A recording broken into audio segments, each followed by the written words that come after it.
ចាសសូមស្វាគមន៍បងប្អូនទាំងអស់គ្នាមកកាន់ Channel គ្រូសង្គម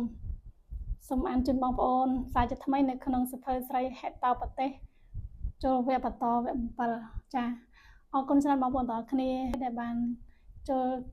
ទស្សនាវីដេអូរបស់អ្នកគ្រូក្នុងការចែកម្លែកនៅក្នុងសៀវភៅស្រីហេតុប្រទេសនេះគឺអ្នកគ្រូសូមអរគុណច្រើនសម្រាប់ការគាំទ្រដូចជាការ Like និងការ Subscribe Channel របស់អ្នកគ្រូជាដើមចឹងអ្នកគ្រូក៏សូមអរគុណច្រើនការ like ការ subscribe របស់បងប្អូនទាំងគ្នាជាការជំរុញជាការលើកទឹកចិត្តដល់អ្នកគ្រូដែលធ្វើឲ្យអ្នកគ្រូមានកម្លាំងចិត្តក្នុងការផលិតវីដេអូបន្តទៀតហើយសម្រាប់សៀវភៅស្រីហេតុប្រទេសនេះអ្នកគ្រូបានធ្លាប់តាំងចិត្តនឹងជម្រាបជូនបងប្អូនហើយថាអ្នកគ្រូអានជូនបងប្អូនរហូតដល់ទៅចប់ក្នុងសៀវភៅមួយនឹងចាដែលមានការគប់មិត្តការបំបែកមិត្តឈ្មោះសង្គ្រាម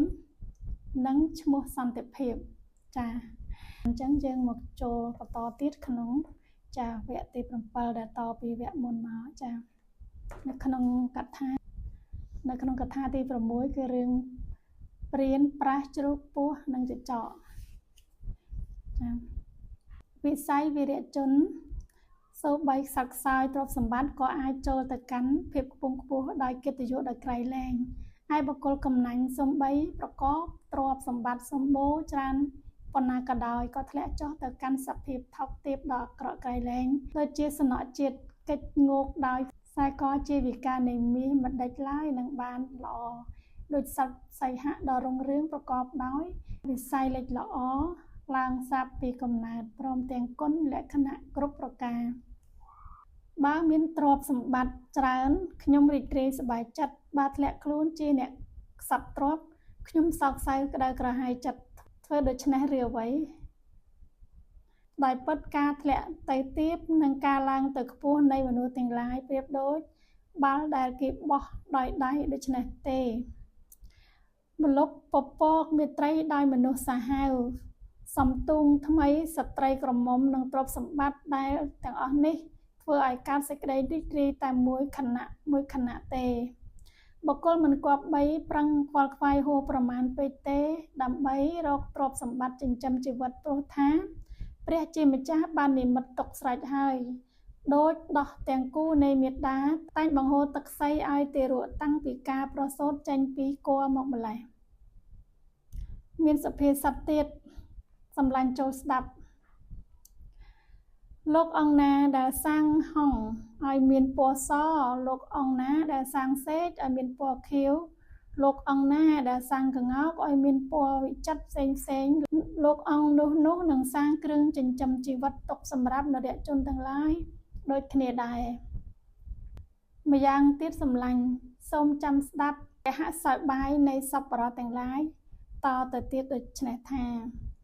ការស្វែងរកទ្រព្យបានក្តីទុក្ខលំបាកម្ដងកាលវិបត្តិទ្រព្យសម្បត្តិទៅបានក្តីទុក្ខក្តៅក្រហាយម្ដងកាលបានសម្បូរទ្រព្យសម្បត្តិកើតមានស្រវឹងម្ដងទៀតដូច្នេះតើទ្រព្យសម្បត្តិទាំងឡាយនេះនាំឲ្យយើងបានសេចក្តីសុខដូចម្ដេចណ៎បើអ្នកស្វែងរកទ្រព្យសម្បត្តិដើម្បីប្រព្រឹត្តធម៌កុំស្វែងរកល្អជាងព្រោះការលាងឲ្យស្អាតមុនល្អជាងការឲ្យប្រឡាក់រួចទើបភ្លៀងក្រោយបក្សីស្វែងរកអាហារចំណីបរិភោគក្នុងអាកាសឆ្កែស្វែងរកអាហារចំណីបរិភោគលើផែនដីក្រពើស្វែងរកអាហារចំណីបរិភោគក្នុងទឹកយ៉ាងណានរជនប្រាថ្នាទ្រព្យសម្បត្តិក៏ស្វែងរកទ្រព្យសម្បត្តិបរិភោគបានគ្រប់ទីកន្លែងយ៉ាងនោះដែរអ្នកមានទ្រព្យតែងមានភ័យចនិចកើតពីរាជភ័យអំពីឧបកភ័យអំពីអគិភ័យអំពីចោរភ័យនិងវិវាទភ័យការទាស់តែងគ្នាដណ្ដើមគ្នាឯងដោយសពសត្វទាំងឡាយខ្លាចពីមរណភ័យដូច្នេះដែរជីវិតដែលបរិបូរណ៍ដោយសេចក្តីលំបាកគ្រប់ប្រការនេះនឹងមានអ្វីជាទុកឲ្យក្រៃលែងជាងទៅទៀតណ៎មានតែសេចក្តីប្រាថ្នាមិនសម្រេចដូចចិត្តនេះឯងសេចក្តីប្រាថ្នានេះមិនមែនជាមិនមានហើយមិនចេះត្រឡប់ថយពីជាចិត្តសោះណែបងសម្លាញ់ចូលស្ដាប់ពាក្យនេះទៀតដោយពិតទ្រព្យនេះគេរកបានមកដោយក្រណាស់រកបានហើយលំបាករក្សាទុកដាក់ទៀតរកបានហើយវិនិច្ឆ័យទៅវិញទៀតដូចគេរក្សាមិត្តស្ជើបបប្រែថាសេចក្តីស្លាប់ព្រោះហេតុនោះបុគ្គលមិនគប្បីគិតពីទ្រព្យពេកទេ ខ ក្នុងលោកនេះតើបុគ្គលលះបង់ចោលតណ្ហាចេញបាននរណាធ្វើជាអ្នកក្រីក្របើនរណាធ្វើជាអ្នកធំមានទ្រព្យតែថាបើបុគ្គលប្រគល់ខ្លួនឲ្យជាខ្ញុំតណ្ហាវិញនោះឈ្មោះថាបណ្ដោយឲ្យទេសភាពមកទុំលើអំបែងក្បាលប្រកបតែម្ដងបើបុគ្គលប្រាថ្នារបស់អ្វីក្នុងកាលណាសេចក្តីប្រាថ្នារបស់អ្នកនោះតែងប្រព្រឹត្តរឿយទៅក្នុងកាលនោះបើសេចក្តីប្រាថ្នាណាធ្វើបុគ្គលឲ្យស្ងប់ទ្រព្យរបស់បុគ្គលដែលរកបានមកនោះឈ្មោះថាជាទ្រព្យដោយពិតប្រាកដហើយសម្លាញ់ខ្ញុំមិននិយាយបោកបាច់ចចែកវែកឲ្យច្រើនពេកទេក្នុងរឿងនេះត្រូវសម្រេចចិត្តនឹងធ្វើសាវនាការនៅជាមួយគ្នាក្នុងទីនេះដោយដាច់ខាតទៅចុះព្រោះថាការចងមេត្រីរាប់អានគ្នាជាប់រហូតដល់ថ្ងៃស្លាប់ជាទីបំផុតសេចក្តីក្រេវក្រោធបាត់បង់ក្នុងមួយខណៈនឹងការបរិច្ចាគទានឥតអាឡោះអាល័យនេះជាធម៌តែមានក្នុងសន្តានចិត្តនៃបុគ្គលមានមហាថ្មានកាយលោកខៈបតនកៈបានស្ដាប់ពាក្យអធិប្រាយអណ្ដាកហើយនឹកស្ងាច់អស្ចារ្យក្នុងចិត្តពោលពាក្យថាហើយសម្លាញ់មន្តរៈបងមានបុណ្យខ្ពង់ខ្ពស់ណាស់មានគុណសម្បត្តិគួរជន់ផងទាំងពួងពឹងពាក់ជ្រកអាស្រ័យនៅផងបានគ្រប់កាលទាំងពួងព្រោះថាលោកសប្បុរសទាំងឡាយអាចជួយស្រោចស្រង់មិត្តចិត្តសប្បុរសឲ្យរួចពីក្តីវិនាសអន្តរាយអស់កាលជានិច្ចដោយដំរីជួយប្រយុងដំរីដែលលងផុងជាប់ភក់ឲ្យរួចឡើងបាននរជនណាមានមនុស្សត្រូវការមកសូមទានឬសូមពឹងពាក់ច្រកកោណមិនខូចបំណងមិនអាម៉ាស់មុខត្រឡប់ទៅវិញមិនក្តៅក្រហាយនរជននោះជាបុគ្គលឯកគួរសរសើរក្នុងចំណោមមនុស្សជាតិទាំងឡាយនរជននោះជាសប្បុរសឧត្តមឧត្តមមានលក្ខណៈជាមនុស្សមានបុណ្យពិតតាមដំណើរនិទានដែលបានពណ៌នាមកនេះសត្វទាំង3នោះក៏យកគ្នាធ្វើជាមិត្តសម្លាញ់ស្និទ្ធស្នាលស្ម័គ្រស្មោះសរ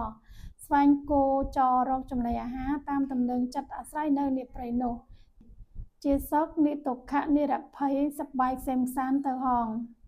អំណើតមកថ្ងៃមួយប្រះចិត្តតង្គៈកំពុងត្រអើស៊ីស្មៅខ្ចីដោយក្តីក្សេមក្សាន្តស្រាប់តែមានហេតុអ្វីមួយធ្វើឲ្យភ្ញាក់ព្រឺតភ័យតក់ស្លុតស្ទុះបោលផ្លោះរត់ទៅរកមិត្តសម្លាញ់ឲ្យជួយមិត្តសម្លាញ់ទាំង3មើលទៅឃើញប្រះបោលដូចជាបោះពួយឆ្លន់ស្លោមកពីចម្ងាយដូច្នេះបារម្ភក្រែងមានអន្តរាយអ្វីមកយាយីក៏រកកន្លែងជ្រកពួនរៀងខ្លួនអណ្ដាកមន្តរៈបោលខុសចូលក្នុងទឹកកណ្ដុលហេរណយកៈរត់ពួនចូលរុនឯបងក្អែកលក្ខុបតនយកៈក៏ហើរទៅទុំលើដើមឈើខ្ពស់ក្រឡេកមៀងមើលទៅឆ្ងាយជុំវិញខ្លួនមិនឃើញមានហេតុអ្វីជាអន្តរាយនាំឲ្យផិតភ័យក៏ស្រែកបង្គុកហៅមិត្តសម្លាញ់ទាំង3អ្នកឲ្យនៅរួមសុខរួមសប្បាយជាមួយគ្នាតាមប្រក្តីដើមអណ្ដាកនិយាយទៅកាន់ប្រះនោះថាណែសម្លាញ់ចិនត្រង្គៈសូមបងសម្លាញ់មានសេរីសួស្តីជ័យមង្គលសូមសម្លាញ់កំសាន្តចិត្តផឹកទឹកថ្លា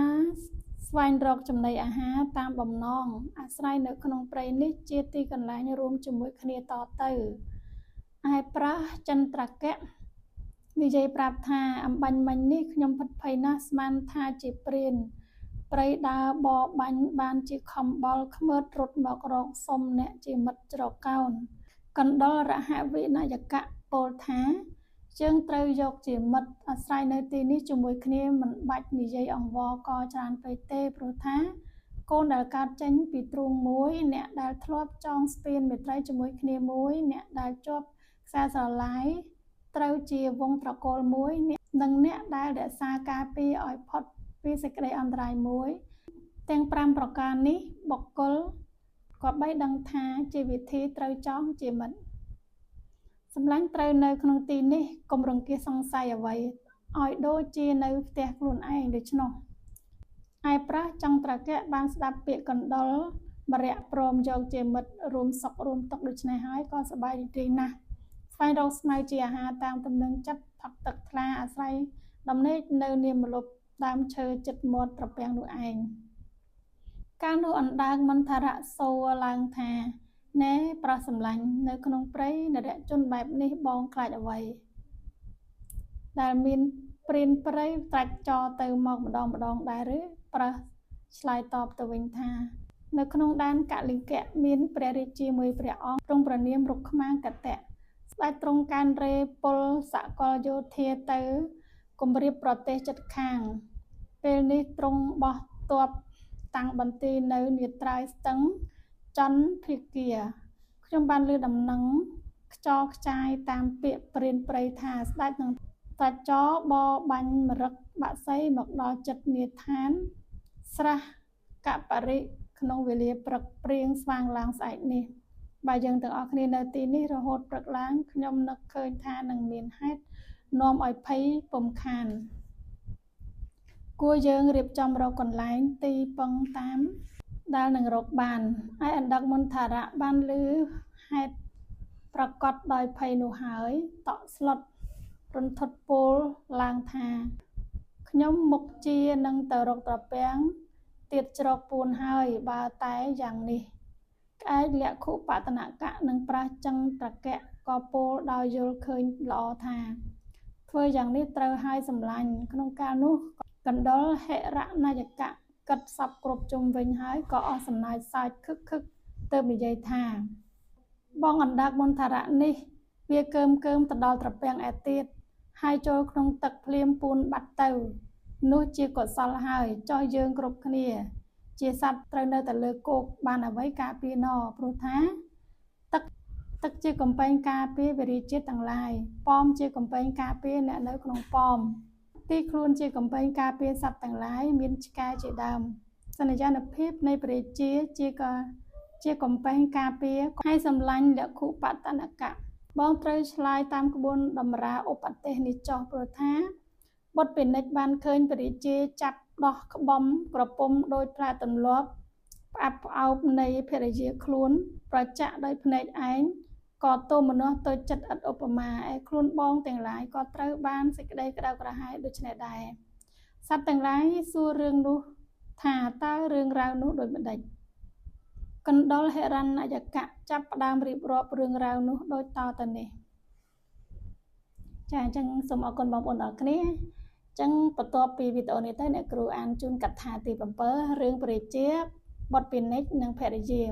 តែថ្ងៃនេះសូមចាប់តាមប៉ុណ្ណេះសិនណាជួបគ្នានៅវីដេអូក្រោយៗទៀតបងប្អូនទាំងអស់គ្នាដែលអត់ទាន់បាន Subscribe Channel របស់អ្នកគ្រូសូមជួយ Subscribe ផងចាជាការលើកទឹកចិត្តជួយដល់អ្នកគ្រូផងដែរណាចាអរគុណច្រើនចាជម្រាបលាបងប្អូនទាំងអស់គ្នាជួបគ្នានៅវីដេអូក្រោយៗទៀតចាអរគុណច្រើន